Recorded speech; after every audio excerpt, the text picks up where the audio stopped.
Joder, ¿me escuchan bien? Sí, profe, yo le escucho bien. Ah, perfecto. ¿Cómo están? Al fin, esto, como ustedes decía, ha sido complicado. Con Vías 3 nunca pasa nada. Ya he hecho 4 sesiones. Ahorita que me voy a conectar, ya tenía problemas de la conexión a internet. Entonces revisé, entonces el computador no estaba conectado. Bueno, igual ya eso era inconveniente. Bueno, jóvenes, bienvenidos entonces. La verdad que el día de hoy había programado para las 11, pero me fue imposible porque hoy me tocó pico y placa de compra y me cogí una cola tremenda y no alcancé a llegar antes. Entonces, pues bueno, aquí estamos. La idea es tratar de avanzar. ¿La idea cuál es en el día de hoy? Pues vamos a retomar el tema correspondiente a lo de diseño racional de pavimento para explicarlo a través de esta herramienta y tratar de hacerlo de pronto un poco más lento, no sé, y que ustedes vayan entendiendo de qué se trata el asunto. ¿Qué hemos visto nosotros hasta el momento? Bueno, hasta el momento nosotros hemos visto pues, ya varias cositas. Hemos hecho inicialmente un repaso del diseño de la ASTO para el caso de pavimentos asfálticos o flexibles. Y adicionalmente veíamos una aplicación particular de esta metodología para el caso en que lo que querramos es llevar a cabo un refuerzo de la estructura, ¿verdad? Entonces, en esta asignatura de rehabilitación de pavimentos, pues la verdad es que digamos que el énfasis es tratar de brindar soluciones para los pavimentos existentes cuando estos presenten cierto grado de deterioro. En ese orden de ideas, pues la metodología de la ASTO nos brinda una herramienta para poder enfrentar el problema en aquellos casos en donde la solución sea la de colocar un refuerzo. Y ya sabemos que un refuerzo consiste en la implementación de una capa de cierto espesor de mezcla asfáltica en caliente, en este caso sobre un pavimento asfáltico existente, el cual ha sido sometido al tránsito durante cierto tiempo y muestra cierto grado de deterioro. La idea entonces es determinar cuál es el espesor adicional de pavimento nuevo, de capa asfáltica nueva requerida, para que esa estructura permita seguir sirviendo al tránsito y hacia el futuro en un nuevo periodo de diseño. Eso pues ya veíamos un ejemplo de aplicación inclusive y seguidamente pues comenzamos a hablar sobre lo que son los métodos racionales. Decíamos que estos métodos racionales para el diseño de pavimentos asfálticos, digamos que funcionan muy parecido a lo que hacemos cuando diseñamos una estructura, cualquier otra estructura de ingeniería, como una viga, como una columna, en donde lo que hacemos es hacer inicialmente un predimensionamiento bajo ciertos criterios y ya con esas dimensiones preestablecidas, lo que hacemos es probar, chequear si la estructura tal como se ha concebido es capaz de soportar las cargas o los esfuerzos o las deformaciones a las cuales va a estar sometida durante la vida de servicio. Para el caso de los pavimentos, pues es similar y presentamos ahí entonces en esta diapositiva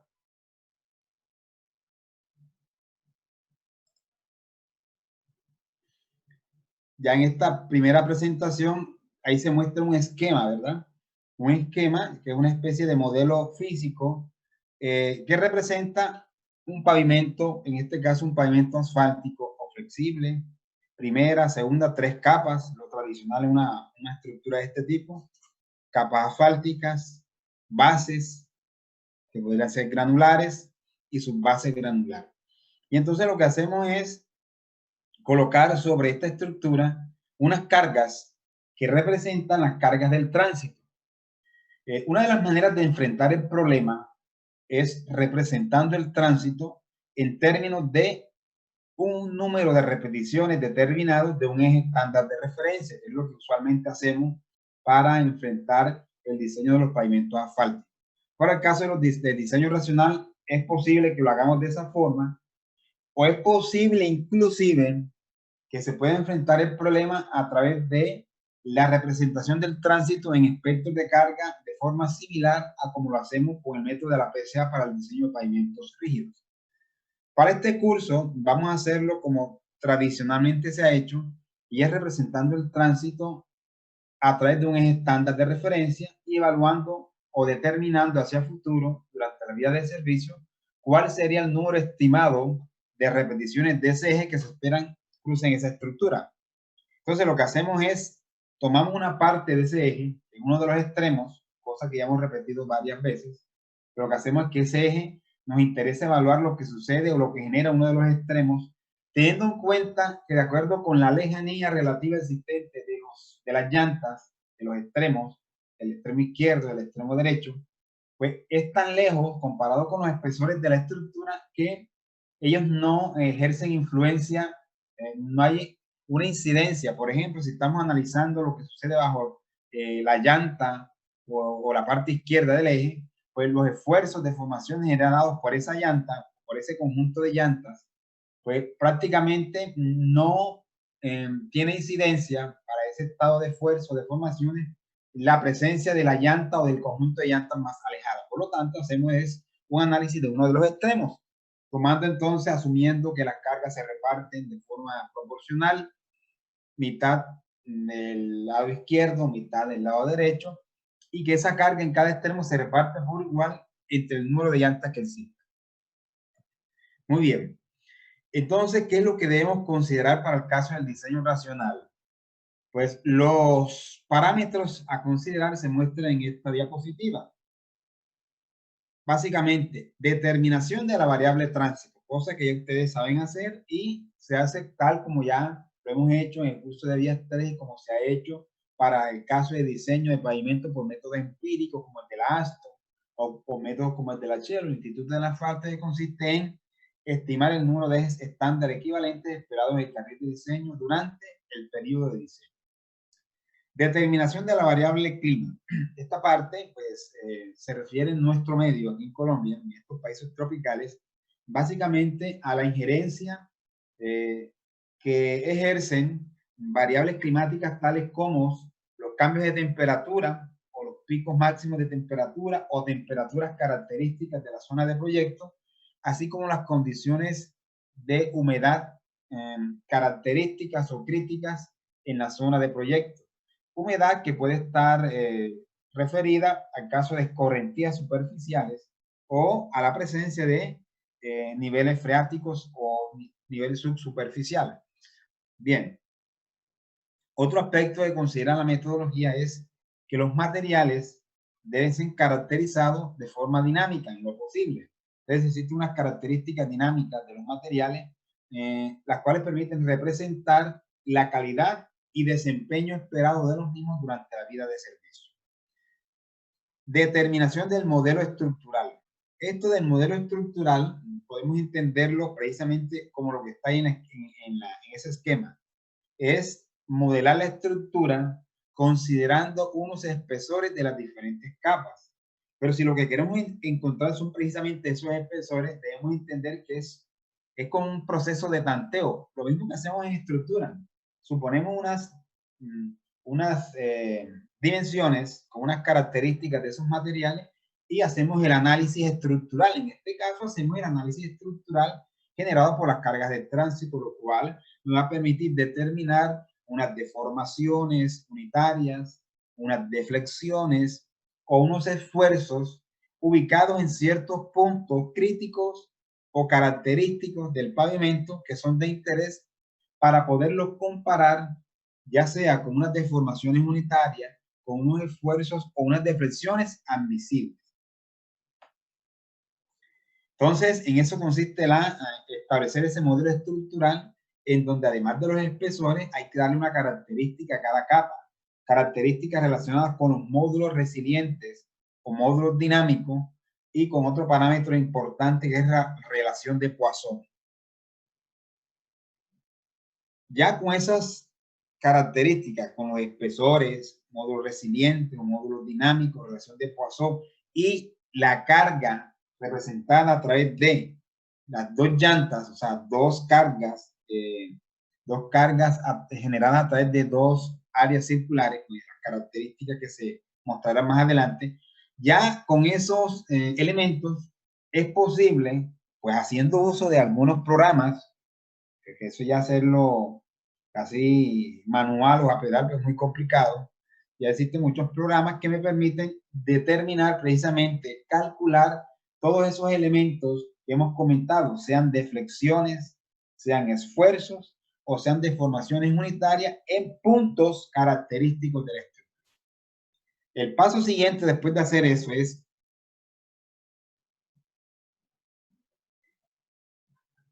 determinar, después de hacer el cálculo de esfuerzos, deformaciones, entonces vamos y determinamos los esfuerzos y deformaciones unitarias admisibles. Entonces tenemos unos esfuerzos, unas deformaciones actuantes por las cargas, teniendo en cuenta el modelo, y por otra parte tenemos unos valores de referencia que se denominan, sean esfuerzos o deformaciones admisibles. Ahora, ¿de dónde sacamos estos valorcitos, estos numeritos de esfuerzos o deformaciones admisibles? Los sacamos de unas ecuaciones que suelen denominarse leyes de fatiga de los materiales. Unas ecuaciones a través de las cuales es posible determinar los esfuerzos o deformaciones admisibles en función del tránsito de las repeticiones, de las cargas. Ya con esas deformaciones unitarias admisibles, lo que hacemos es comparar los valores calculados actuantes con los admisibles, y la idea pues es que esos valores actuantes sean menores, en el peor de los casos, iguales a los admisibles, para decir, hombre, está chequeando, por lo tanto los espesores son los correctos. Ahora, en lo que tiene que ver con esas deformaciones, o mejor esas deformaciones unitarias, que es lo que usualmente utilizamos, las deformaciones unitarias, tanto actuantes como admisibles, normalmente se refieren a dos criterios de falla, que son los mismos que hemos comentado en otra parte del curso, incluso en vías 3, que son la deformación o los esfuerzos generados o deformaciones generadas sobre la fibra inferior de las capas asfálticas, lo cual me genera un criterio de falla, o los esfuerzos o deformaciones unitarias de compresión sobre la subrasante, que es el otro criterio. Ya más adelante pues, vemos cuáles son ese tipo de ecuaciones y cómo procedemos para hacer esa comparación, que es el paso que sigue, comparar esas solicitaciones críticas, es decir, comparar esas deformaciones unitarias actuantes versus las admisibles para poder tomar decisiones y establecer si la estructura cumple o no cumple con los requerimientos. Y finalmente, pues una vez convergen estos valores, o el ingeniero considere que ya es suficiente el nivel de convergencia, pues determina cuál es la estructura o la solución estructural para ese problema en particular. Básicamente, pues esos son los factores que se consideran para el diseño de los pavimentos asfálticos para el caso de que querramos utilizar métodos racionales.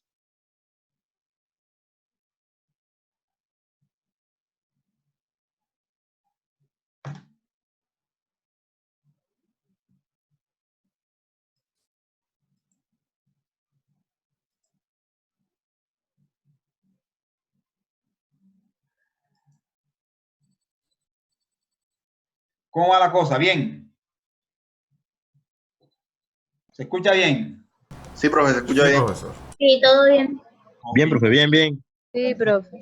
Continuamos entonces, cerramos el video para que no se me distraigan. Ok. Aquí ya esto lo habíamos visto en el aula de clase, siempre le estoy dando un repaso para nuevamente pues ubicarnos en el curso. Variable tránsito. Bueno, eso que está ahí en esa diapositiva, pues la representación del eje estándar del cual hemos hablado durante muchas ocasiones en este curso y en vías 3, ¿cierto? Ya ustedes pues conocen cuál es el eje estándar, qué características tiene, que es un eje simple con rueda doble en los extremos, es el mismo eje cuya configuración caracteriza a los camiones de dos ejes, el eje posterior de los camiones de dos ejes, como la volqueta de dos ejes, como los buses de dos ejes, ¿cierto? Es ese eje posterior. Y la carga que transmite total es de 8.2 toneladas, o lo que es lo mismo, 80 kilonewtons. Ese es el eje estándar. Pues la idea es representar el tránsito en un número de repeticiones correspondientes a ese eje. En cuanto a la variable clima, ya hablamos de acción del agua, lluvias y posición del nivel freático también. Cambios de temperatura o temperaturas características. Tendremos aquí en Colombia, por ejemplo, climas cálidos como el nuestro, climas templados, por ejemplo, Medellín, tal vez Popayán, Manizales, Pereira, o climas fríos, Bogotá, Tunja, Pasto. La topografía puede ser una variable importante en algunas ocasiones porque de alguna manera incide en el diseño geométrico y muchas veces el desempeño de la estructura del pavimento puede verse influenciado de manera importante por la topografía. Pues no es lo mismo que la sección esté sobre un corte o esté sobre un terraplén. Y ahí la subrasante sería distinta y de alguna manera la topografía tendría que ver. ¿En qué tendría otra cosa que es la topografía? En las obras de drenaje requeridas, obras de subdrenaje. Todos son elementos que a la larga sí tienen mucho que ver. Índices regionales como humedad, presión atmosférica, vientos, nubosidad. Y de todos estos factores, por los que mayor incidencia de forma explícita serían estos dos primeros, acción del agua, lluvias y cambios de temperatura. Hemos también comentado en varias ocasiones, que ya lo acabamos de hacer en este momento, hace un rato, que la acción del agua está relacionada con las condiciones pluviométricas de la zona de influencia, las escorrentías superficiales, puede infiltrarse agua o puede elevar los niveles freáticos también. Y eso va a incidir sobre todo en las capas granulares del pavimento no tratadas como la base o su base granular y en mayor forma podría incidir sobre la subrasante, sobre todo cuando estas son finas, las cuales estarían expuestas a condiciones de humedad críticas si tenemos niveles freáticos muy altos o condiciones de lluvia muy elevados, o un sistema de drenaje y subdrenaje deficiente. Y en cuanto a la temperatura, pues usualmente esta tiene mayor incidencia, aquí por lo menos en Colombia, en el desempeño de las capas asfálticas. Y en la medida en que aumentan las temperaturas, los pavimentos nuestros comienzan a ser, digamos que, más deformables, ¿cierto? Sus módulos de rigidez son menores, las deflexiones generadas son mayores, el ahuellamiento podría ser crítico para altas temperaturas, en cambio para bajas temperaturas tal vez no. Entonces son elementos que se consideran a la hora de establecer el módulo de rigidez de la mezcla asfáltica o también llamado módulo dinámico de la mezcla asfáltica. Bien. Características de la subrasante. Bueno, al mirar esta diapositiva, ahí hay tres viñetas. Una se refiere a módulo resiliente, otra se llama, hace referencia a la relación de Poisson y otra ley de comportamiento. ¿Qué es cada una? Módulo resiliente. Pues módulo resiliente es el parámetro que suelen utilizar la mayoría de los métodos de diseño, para no decir que todos, para el caso de los pavimentos asfálticos o flexibles, es el parámetro que utilizan para representar las características de resistencia de la subrasante.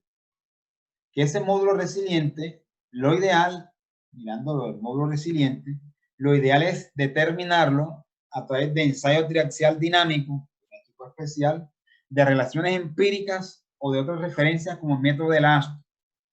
En nuestro medio, sin embargo, se acepta, y es lo que más se utiliza, se aceptan relaciones empíricas como la que estamos resaltando ahí, en ese ovalito, y hace referencia a expresar el modo resiliente en función del CBR. Y es un factor K por el CBR. Y ese factor K está entre 50 y 200. Y el más utilizado es el que mostramos ahí, 100. 100 por el CBR, la famosa expresión que ustedes manejan. Módulo resiliente de la subrasante, 100 por el CBR. Estando expresado, obviamente, en kilogramos sobre centímetro cuadrado. 100 PSI, el 100 normalmente lo cambiamos por 1500, pero si usamos el sistema métrico, estaríamos hablando de 100 por el CBR. O bien, usted podría utilizar esa que estamos señalando con esta flechita roja, que el módulo resiliente 130 por el CBR a la 0.714. De igual manera, en este caso, las unidades son kilogramos, centímetros cuadrados. Ese CBR, pues ya nosotros también sabemos cómo lo determinamos. Se requiere un estudio geotécnico a lo largo del corredor vial. Se toman muestras, sea alteradas o inalteradas, o puede ser inclusive CBR in situ o CBR de laboratorio sobre muestra alterada o inalterada. Y entonces, como vamos a tener varias muestras o varios apiques a lo largo de un tramo o de una unidad de diseño, el método esta metodología requiere igual un único valor. Vamos a tener varios valores. Aquí viene la decisión del ingeniero si sigue la recomendación del Ashton de trabajar con el promedio o mejor, si una recomendación del Instituto del Asfalto que habla de los percentiles. Esta segunda un poco más conservadora, normalmente uno tiende a inclinarse hacia esta segunda opción y utiliza algún percentil para determinar el CBR. Teniendo varios valores, entra con un percentil que normalmente pues lo hace en función del nivel de tránsito. Por lo menos estaríamos hablando de un percentil de 70, 75 para tránsitos intermedios, incluso importantes. Y si ya es muy intenso, podríamos pensar en un percentil algo mayor, 85. Bueno, ya queda a criterio del ingeniero y mirar qué diferencias va encontrando y en función de los resultados, pues llegar a obtener un valor con cierta confiabilidad. Entonces, listo, ya con ese valor único se multiplica por el factor y se obtiene el módulo resiliente. Normalmente esa es la manera como lo hacemos aquí en Colombia. El otro parámetro que se requiere para poder caracterizar estos materiales es la relación de Poisson. Esa relación de Poisson también se obtiene a través de ensayos triaxiales dinámicos, pero en nuestro medio es suficiente con seguir algunas referencias, las cuales normalmente nos dicen que para un suelo de subrasante es más que suficiente trabajar con una relación de Poisson de 0,5. Normalmente uno asigna 0,5. Es un valor bastante universal para el caso de la subrasante. En cuanto a las leyes de comportamiento, estas leyes de comportamiento es lo mismo que las leyes de fatiga a las cuales hacía referencia. Estas leyes de comportamiento o leyes de fatiga me permiten, estas leyes de comportamiento de fatiga me permiten determinar los esfuerzos o las deformaciones admisibles o inclusive el tránsito admisible, el número de repeticiones máximas admisibles o las deformaciones unitarias admisibles. Ya cuando entremos ahorita más adelante a estas expresiones, vamos a entrar con algún detalle para entender de mejor manera de qué se trata este asunto. En nuestro medio, como no es tan común hacer esos ensayos triaxiales, lo que hacemos es tomar referencias usualmente extranjeras de ya ecuaciones desarrolladas por otras entidades como el Instituto del Asfalto, como la Shell, como el TRRL de la Gran Bretaña y otras entidades a nivel internacional que ya han trabajado el tema y tienen sus propias ecuaciones, las cuales pueden ser utilizadas en nuestro medio, teniendo en cuenta ciertas restricciones.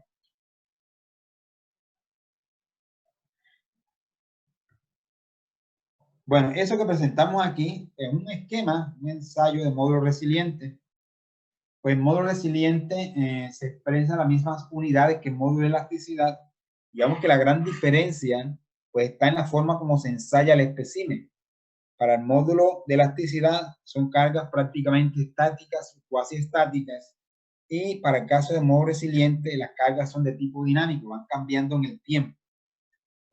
Y lo que nos interesa es la relación entre los esfuerzos y la deformación unitaria recuperable, porque hay parte que no se recupera y hay otra que se recupera cuando ya se ha llegado a cierto número de ciclos durante el ensayo. Pero existen algunas expresiones para obtener a través de los ensayos en equipo triaxial cuáles son esas ecuaciones que representan esos módulos resilientes. Pero como les he comentado, pues en nuestro medio vamos a trabajar es con la relación empírica 100 por el CBR o la otra que está señalando la flechita en este caso. Caracterización de materiales granulares. Para el caso de los materiales granulares, cuando hablamos de materiales granulares en los pavimentos, pues vamos a entender que estamos hablando de base granular o subbase granular.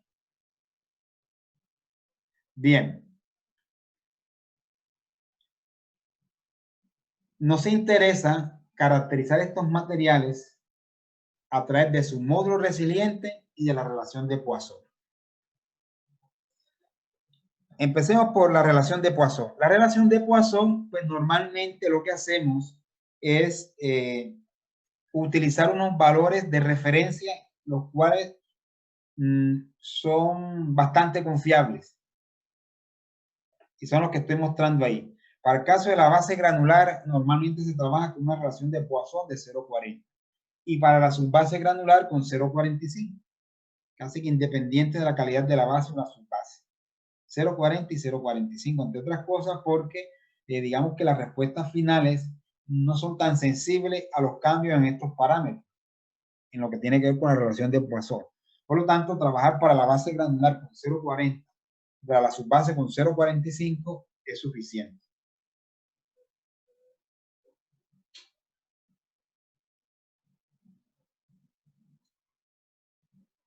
Muy bien. Entonces, volvamos a lo del módulo resiliente. Para el caso de los módulos resilientes de base y subbase, vamos a recomendar la expresión que estoy rayando, que estoy indicando con la flechita verde. Lo ideal es hacer ensayos triaxiales dinámicos, pero como tampoco se hacen para los materiales granulares, no es común hacerlo en el país. Se acepta que estos módulos sean estimados, obtenidos a través de la expresión mostrada ahí con la flechita verde, que es una expresión de la Shell. Copien esa expresión y esa expresión es muy útil, muy utilizada, inclusive el manual colombiano para rehabilitación de pavimento, este manual nuestro, la guía metodológica nuestra, permite utilizar esta correlación, la de la Shell. 0.206 por el espesor de la capa a la 0.45 por el modo resiliente de la capa de apoyo. ¿Qué es cada cosa? Miren. Estamos determinando el modo resiliente, por ejemplo, de la capa 2, entendiendo por capa 2 la base granular.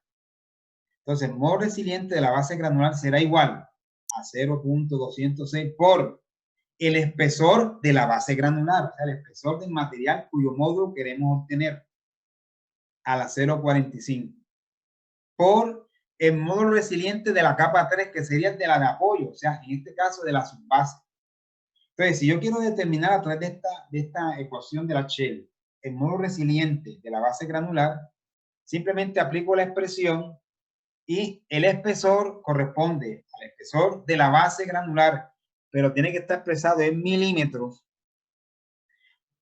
Ese espesor en milímetros y se multiplica por el módulo resiliente de la subrasante, es decir, de la capa de apoyo. En ese orden de ideas, nosotros podríamos también determinar el módulo resiliente de la subbase granular. ¿Cómo podríamos hacerlo? Con la misma expresión, lo que va a cambiar es que el espesor ya sería de la subbase granular y el módulo resiliente que aparece en la expresión correspondería de la capa de apoyo, que sería la subrasante. Entonces, normalmente lo que hacemos es que vamos de abajo hacia arriba. Primero determinamos módulo resiliente de la subrasante. ¿Cómo lo hacemos? Ahí está. 100 por el CBR o la fórmula de acá. 130 por CBR va a ser 0,7. Teniendo eso, entonces aplicamos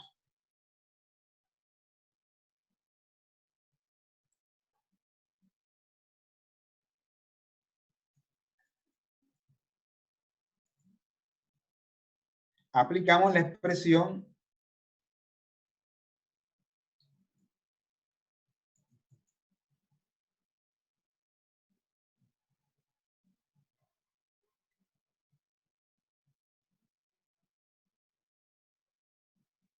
que es la que está subrayada ahí.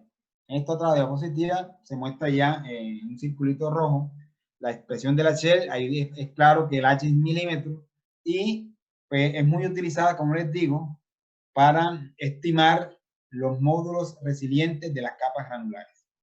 No sé si hasta ahí va bien.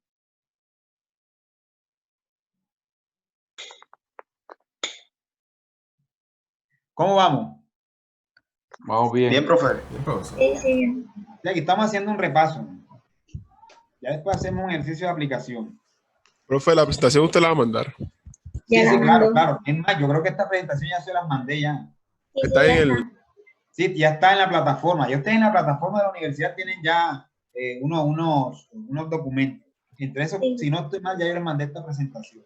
Sí, ya está. Sí, de pronto aquí lo que le he hecho es que le agrego unas flechitas y unas cosas, pero igual. Ya, a fines de presentación que estoy mostrando estas cositas resaltadas, para que sea más fácil de entender allá a la distancia.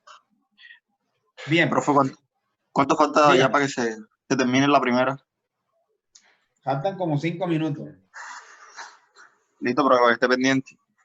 Entonces, exacto, apenas se acabe esta, reiniciamos, apenas se acabe en 10 minutos reiniciamos.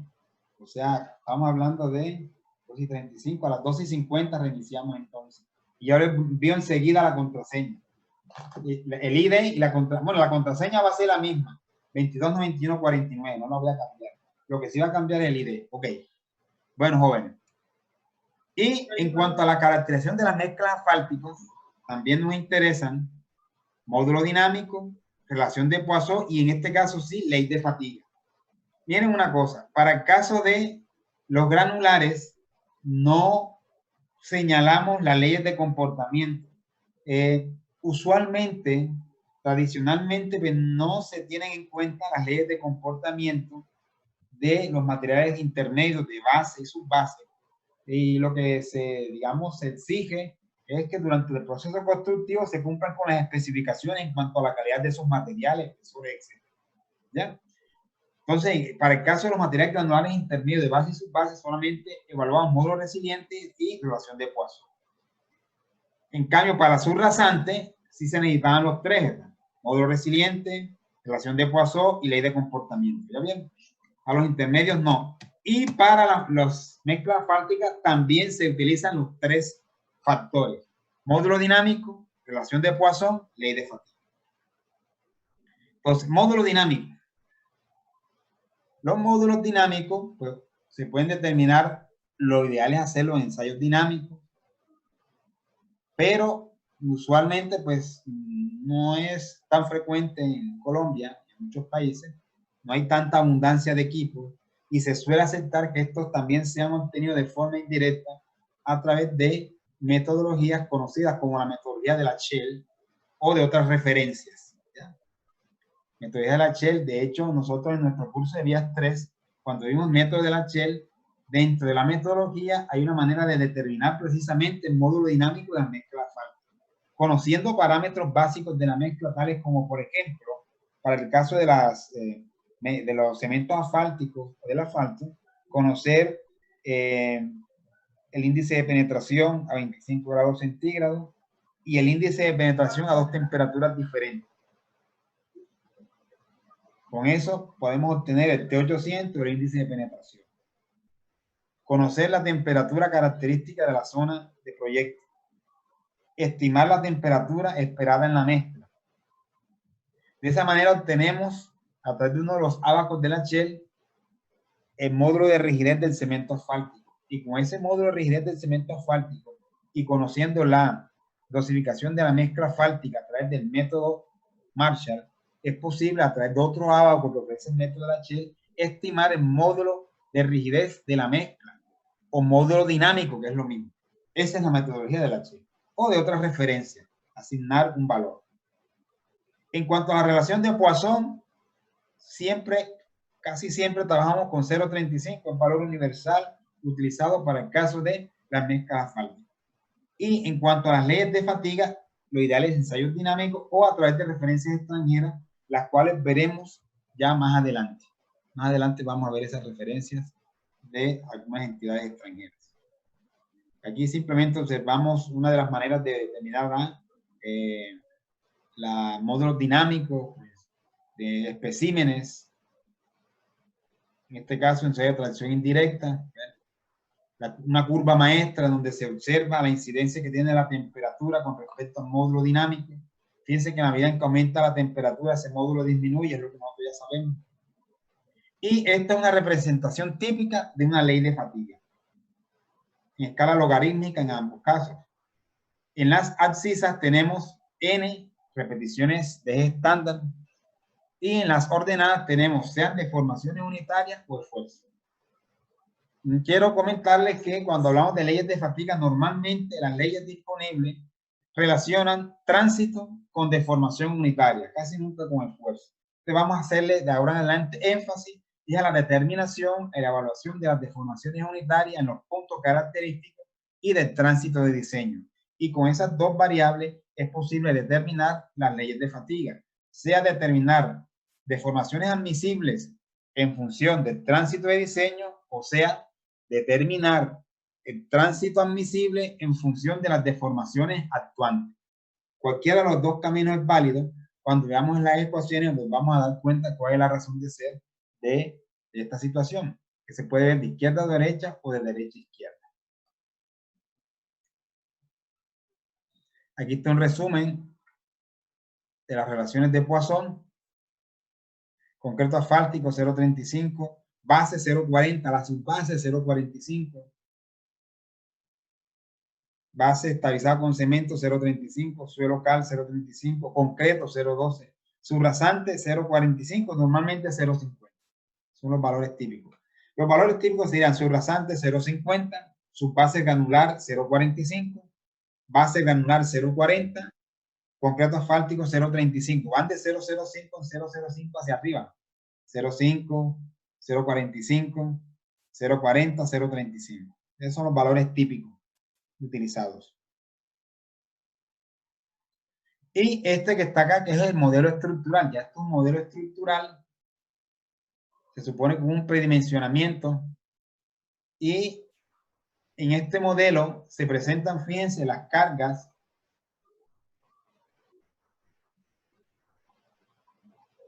Las cargas de tránsito son las dos llantas extremas. Cada carga son 2.050 kilogramos, es decir, la cuarta parte de 8.200 kilogramos. A viene siendo el radio del círculo de carga, 10.8. Y la presión de contacto normalmente es de 80 psi, que es aproximadamente 5.6 kilogramos centímetro cuadrado, que estamos mostrando. Y la separación de las cargas suele expresarse como 3 veces el radio, 3A.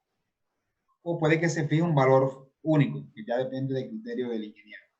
Pero normalmente se toma como 3 veces A. Tenemos los espesores de la capa asfáltica, en este ejemplo 5 centímetros, de la base 15, de la subbase 30. Y tenemos las características de los materiales, μ 0.35, μ sub 1, μ sub 2 0.40, μ sub 3 0.45, μ sub 4 0.50, y al ladito están los módulos dinámicos o resilientes en kilogramos centímetros cuadrados, 18.000, 1.490, 780 y 300. Ya con esos parámetros, con ese esquema, ese sería el modelo estructural, y sobre ese sería que tendríamos que hacer los cálculos de esfuerzos o de deformaciones unitarias para finalmente poder determinar si cumple o no cumple con los criterios de diseño. ¿Estamos ahí todavía en la línea? Sí. Bueno, claro que no se ha cortado esto. Sí, profe. Ya queda menos de un Ya minuto. le queda un minuto apenas. Sí. Ok, bueno, entonces nos vemos en 7 minutos. ¿Listo? Ya enseguida Ok. les mando la contraseña.